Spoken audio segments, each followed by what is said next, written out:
Alright everyone, welcome back to another Star Wars Galaxy of Heroes video with Fat Phil, and today we're going to talk about one of the secrets to the success that my account has had, one of the secrets to my success and why I'm, able to get some of the farms I do, and that is shard farming. Shard farming is the cornerstone of your roster.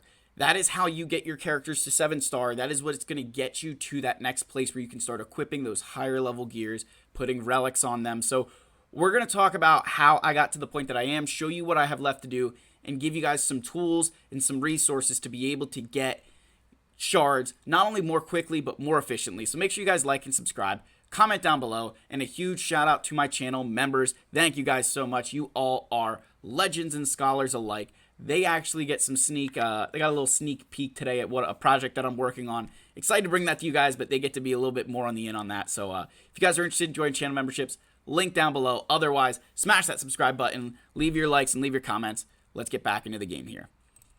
Alright, so in terms of what I have left to actually farm, I created some squads.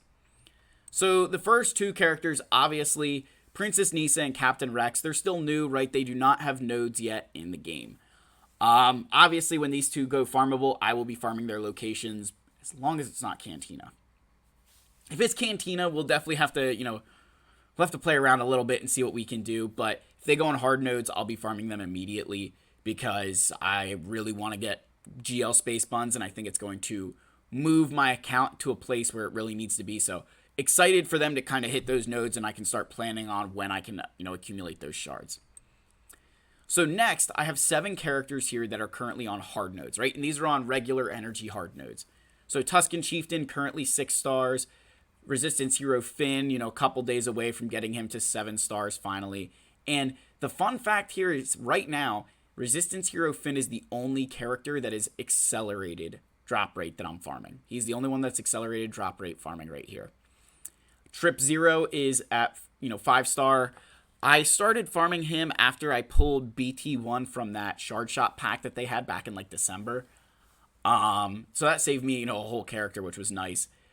So Trip Zero definitely kind of going to be on that list. Just, again, and this kind of leads in, you guys will see here, that not farming him right now because I switched gears to farm Zori. So we've got Zori now also at 5-star, working on her as I'm kind of preparing myself for GL Ray at some point. And then I did begin farming Seer Junda because I will be getting Malicos from Conquest after like 6 conquests. He's going to fit in really well with that Seer Junda team, so I'd like to kind of build that up, and so I'm going to slow farm Seer here. Seer here. I'm not too concerned about getting her like tomorrow or anything like that. It's whenever it makes sense. And then finally, Tarful, Saw Gerrera, again, the other Cal Kestis requirements. Fitting them in is going to kind of be when I can find the time to do it, kind of like I'm doing with Tusken Chieftain, right? Where I've been farming him for a while. It's just something that's always been on the radar there. So if I just take a minute here to explain the hard nodes, I've talked about this, probably beat this to a dead horse, but I spend anywhere from 300 to 380 energy a day farming hard nodes. I think that's a very reasonable amount of, nodes to do. You could do a little bit more, and I wouldn't care, but I would hesitate going less. Because remember, shards don't accumulate naturally over time. You will not get shards for these characters in any significant amount if you play this game for, a year, right? It's just not going to happen, unless they somehow get a login character, and even then, you're not going to get a significant amount of shards, right? So you will get gear during that time. You will get credits. You will get all these other things, but you won't get the character shards. And that's why I say character shard farming is the cornerstone to your account. They don't accumulate naturally, especially with newer characters. So my, thought has always been that I farm a lot of character shards. And that way I have a lot of these characters at 7-star. And I think this kind of proves it where, I don't have that many left to farm here. I mean, only one character out of these guys is accelerated right now. I mean, I feel pretty confident about that, right? That feels really good with hard nodes. So this is the situation I'm in here. You want to make sure that you are, trying to farm as many shards as you can. And when you finish something, when I go and finish Resistance Hero Finn, that's like 100 energy node there. So I'll probably start farming a Trip Zero, or our farm Tarful and Saw Gerrera, right? I'm going to figure out, probably Tarful, Saw Gerrera would be the next things that I would farm. I'm going to start trying to get those characters, start working on the Cal requirements, or maybe that's when Nisa and Rex come into play. I get done with Finn, these characters are on nodes and I can go in and I can start farming them. But that's going to be the thought process, that you don't just start throwing, you finish a character, start throwing that into gear. You got to start working on those shards that you're not even really going for that character yet. Like I'm farming Seer, I'm not going for Afra yet. Or Afra, gosh, I'm not going for Cal yet.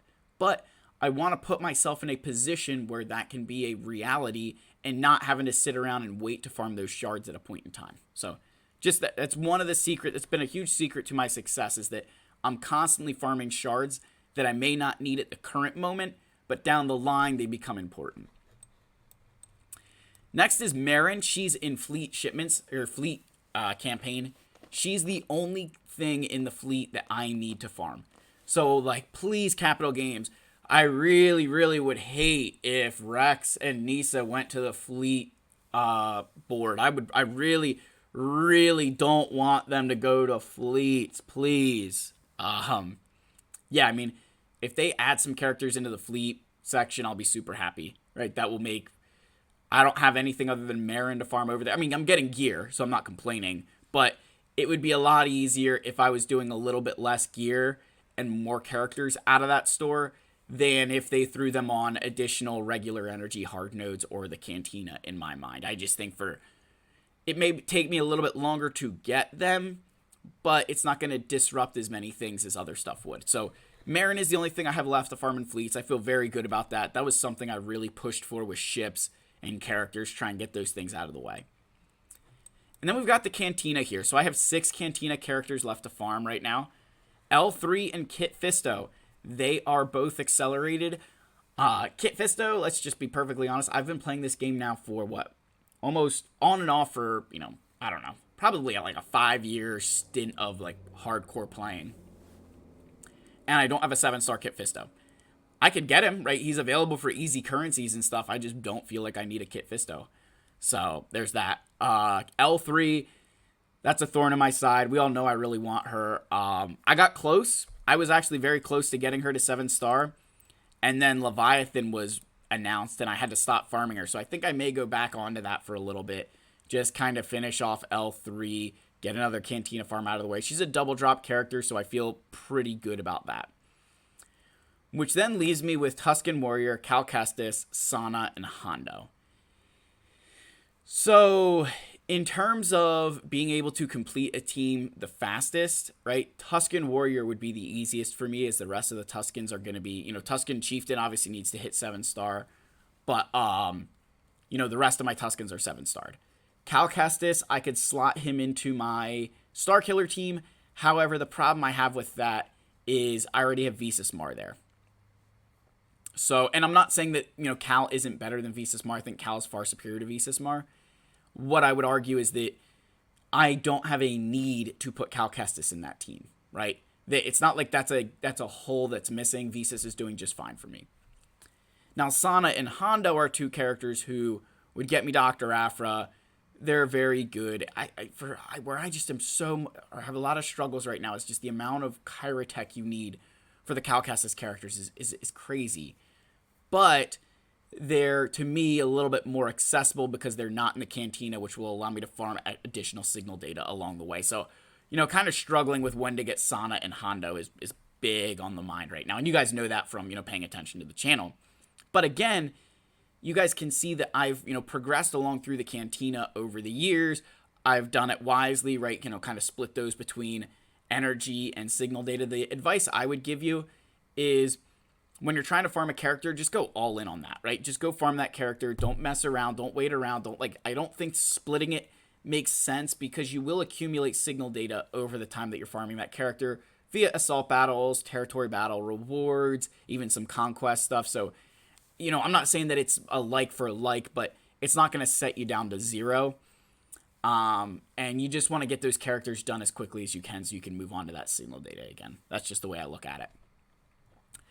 And then the characters I have yet to unlock, obviously we're working on Riva because, we're going to get those shards via the mission.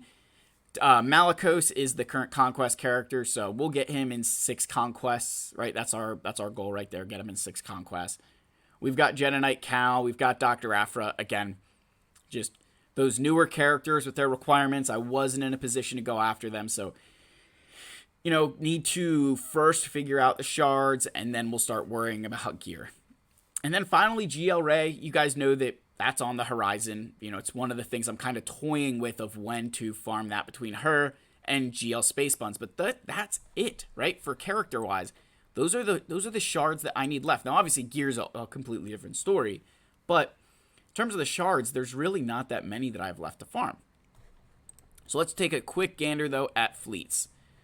So I have about 6 more months for Profundity. Now, that would be accelerated if I decided to do refreshes on this ship.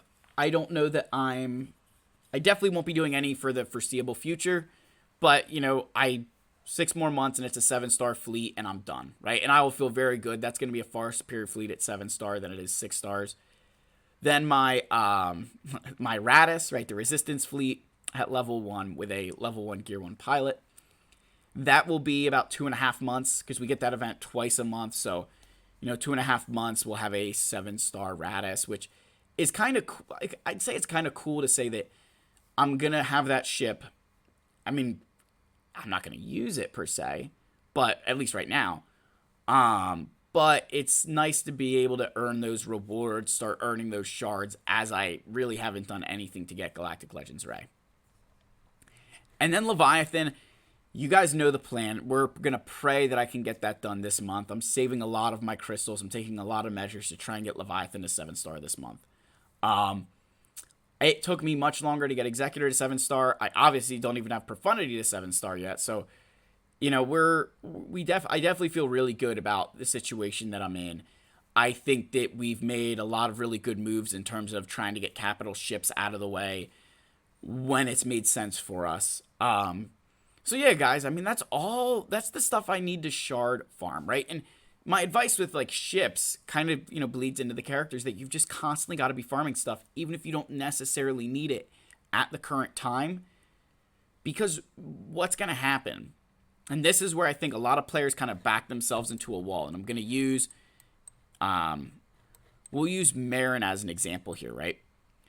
So you're going for your Night Sisters, trying to build up a good team, and then you realize that you don't have Marin, right? And you've never farmed Marin, but you've got these relic characters, but you can't use her because you never went and farmed her. Or that you went and farmed Galactic Legends Ray, and you're like, oh, I'll get Zori another time, I'll get Zori.